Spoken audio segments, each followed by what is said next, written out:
Notimundo a la carta. Información oportuna al instante mientras realiza sus actividades al mediodía.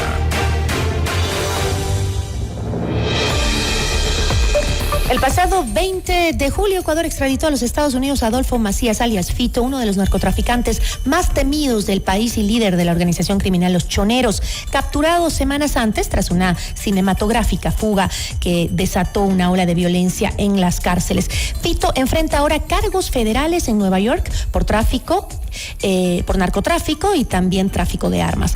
Su traslado marca un momento clave en la cooperación internacional contra el crimen organizado. Nuestra entrevista de hoy en Notimundo a la carta. Para entender el impacto regional y transnacional de esta extradición, vamos a conversar con Fausto Pretelín. Él es analista internacional especializado en relaciones hemisféricas y seguridad. ¿Cómo está, Fausto? Gracias por estar con nosotros. Hola, muy bien, ¿usted? Buenas tardes. Muy bien, gracias por acompañarnos.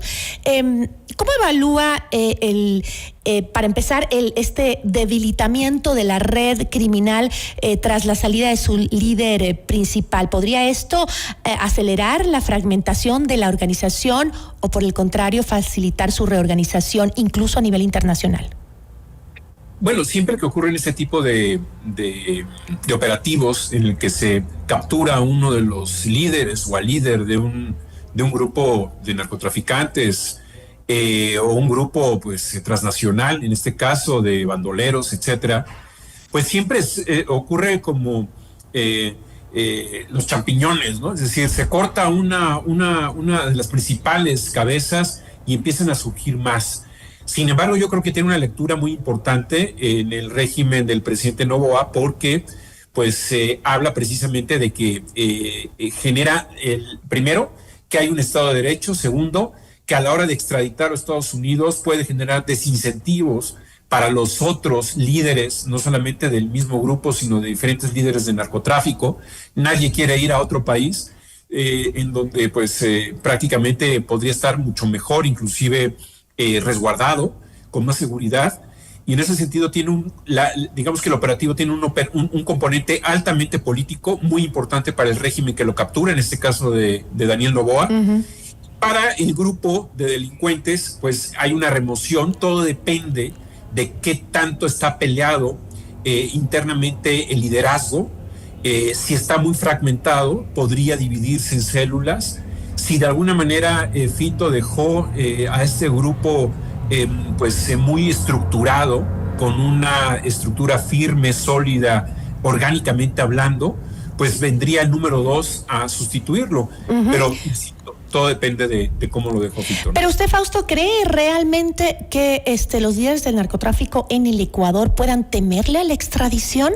Porque según algunos analistas, eso es muy relativo. Por ejemplo, Fito, que aceptó él mismo su extradición, dicen muchos que él temía por su vida y la de su familia y que por eso la habría aceptado, ¿no? Estos son los comentarios de algunos analistas en temas de seguridad nacionales, ¿no? Entonces, hay tanta fragmentación y tantas bandas en nuestro país que muchos temen cuando caen que podrán hacer las bandas contrarias. Bueno, sí, Gisela, yo creo que es importante lo que usted comenta. Yo creo que todo depende de las estructuras. Uh-huh. Yo le hablo de algunos líderes del narco aquí en México que de alguna manera pues le temen mucho la extradición y no han querido que los extraditen a Estados Unidos. Le pongo el ejemplo de los últimos 29 casos hace algunos meses en donde la presidenta de México los extraditó, prácticamente saltándose el proceso judicial. Uh-huh. Esto de alguna manera quizás para quedar bien con el presidente Donald Trump, y algunos de ellos, bueno, pues están muy inconformes porque primero no hubo un procedimiento judicial conforme a la ley, y segundo porque saben muy bien que las cárceles en Estados Unidos tienen mayor seguridad que las de México. Y yo creo que lo que usted menciona habla precisamente de que quizás en el Ecuador, bajo esta idea de Fito, pues se prefiere salir del país porque ve que hay mucha competencia interna dentro de los cárteles de narcotráfico y pueden resultar muy peligrosas el hecho de que su familia o él mismo se quede en las cárceles de Ecuador, en donde podría jugarse la vida. yo creo que habría que ver caso por caso. Uh-huh. Ahora, ante las acusaciones de tráfico de cocaína hacia los Estados Unidos y también de tráfico de armas, ¿cómo puede esto afectar esta extradición, a las rutas y los métodos de contrabando que usan carteles como los choneros? Bueno, tienen la capacidad de reinventarse. Cuando hay este tipo de capturas, lógicamente a la hora de que el líder, en este caso Fito, puede de alguna manera dar información, tanto a Ecuador como a Estados Unidos, sobre cómo son los operativos de su grupo, creo que de alguna manera sí corre riesgo el hecho de que los que lo sucedan, este grupo de Fito, tenga la obligación prácticamente de reconfigurarse, porque lo más lógico es que vengan más operativos alrededor de ese grupo. Yo creo que Ecuador tiene la información, tiene la estructura y posiblemente tenga la decisión de ir en contra de hacer más operativos en contra de este grupo. Pero yo insisto, creo que la capacidad de reconfigurarse de estos grupos delincuenciales es innata, porque se las ingenian para comprar a policías, comprar seguridad y sortear los operativos que podrían ir en contra de ellos. ¿Qué rol ha jugado agencias como la DEA, como otras agencias internacionales o estadounidenses con las autoridades ecuatorianas en la captura y también en la extradición? Yo creo que ahora ya, desde que está Daniel Noboa al frente del gobierno ecuatoriano, tienen las puertas abiertas las agencias de Estados Unidos, particularmente la DEA. En los anteriores gobiernos, lógicamente al tener una confrontación con Estados Unidos, los gobiernos correístas, era más complicado poder tener este trabajo conjunto, pero cuando hay sentido de cooperación, en este caso veo que Noboa tiene un sentido muy amplio de cooperar con Estados Unidos. Creo que va a ser muy beneficioso para Ecuador, para la seguridad, creo yo, no me quiero adelantar, para que de alguna manera intervenga la propia DEA, porque generalmente estos grupos, es decir, la policía, la seguridad, está muy vinculado con los narcotraficantes, ¿no? Hablo por México, hablo en el caso de México, en donde el poder económico que tienen estos capos es enorme y compran las estructuras de las policías. Ya cuando la DEA interviene, ahí empiezan de alguna manera los resquebrajamientos, las fisuras dentro de las estructuras de seguridad, y se dan operativos con mayor eficiencia. Creo que lo que yo pensaría que Noboa ahora va a hacer precisamente es este tipo de operativos. Es decir, ¿usted considera que se ha fortalecido esa confianza en el sistema judicial y policial ecuatoriano tras este proceso, o todavía persisten dudas sobre la corrupción que existe en estas entidades nacionales? Y estoy hablando de la visión desde el exterior de Estados Unidos, de ese colaborador que nos podría ayudar en esta lucha, frente a las dudas que podría tener sobre la corrupción y la penetración del narcotráfico en el Estado ecuatoriano.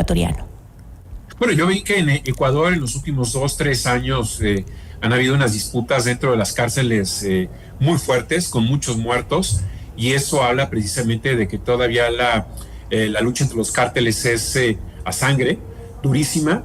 Eso lleva tiempo. Creo que el primer periodo de gobierno de Noboa, no creo que le haya alcanzado el suficiente tiempo para poder hacer esa limpia de las estructuras, tomar el control de las cárceles. Eso es algo fundamental. Y a partir de ahí, las estructuras se tienen que limpiar, ¿no? De arriba hacia abajo, no de abajo hacia arriba, y porque de alguna manera los directores de las cárceles son los que de alguna manera condicionan la eficiencia de los operativos, y de alguna manera establecen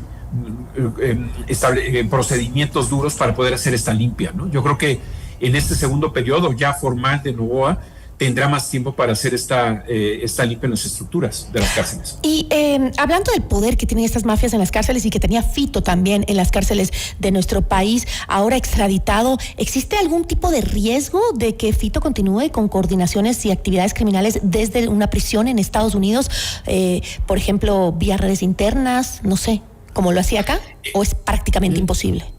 Es imposible. Yo diría que es imposible porque el control de seguridad en las cárceles en Estados Unidos es auténticamente de hierro.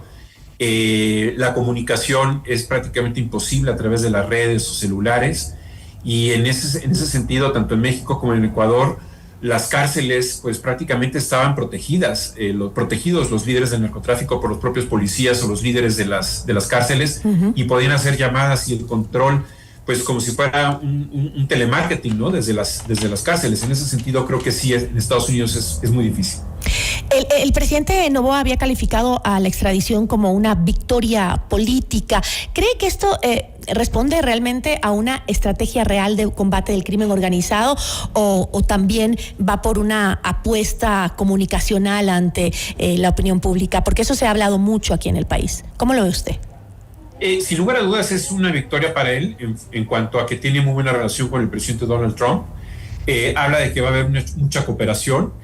Genera escenarios de alguna manera positivos de la lucha en contra del narcotráfico, con el apoyo de Estados Unidos, con el apoyo de la DEA, con el apoyo de la pues, inteligencia de la información, que es muy importante, y es mejor ir aliado que estar solo frente a estructuras de poder corrompidas que de alguna manera pues a lo largo de los años se establecieron en este caso en Ecuador, y creo que lo fortalece a él, le da un apoyo importante.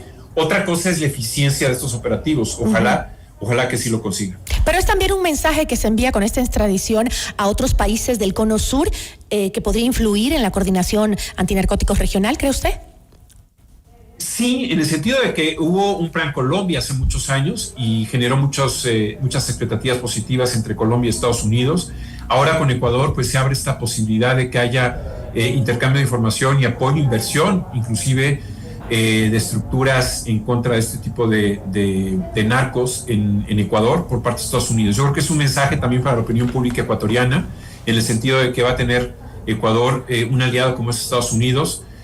No sé si sea bueno o malo, pero de alguna manera en esta época en donde pues es muy cuestionado el presidente Donald Trump, pero yo creo que en temas de seguridad me parece que sí es positivo, en el sentido de que para Donald Trump el tema del narcotráfico es una prioridad. Lo estamos viendo en México, lo estamos viviendo todos los días, la presión que tiene sobre la presidenta, sobre las estructuras de la corrupción, los vínculos entre los narcotraficantes y los políticos, en este caso de Morena, del régimen de López Obrador.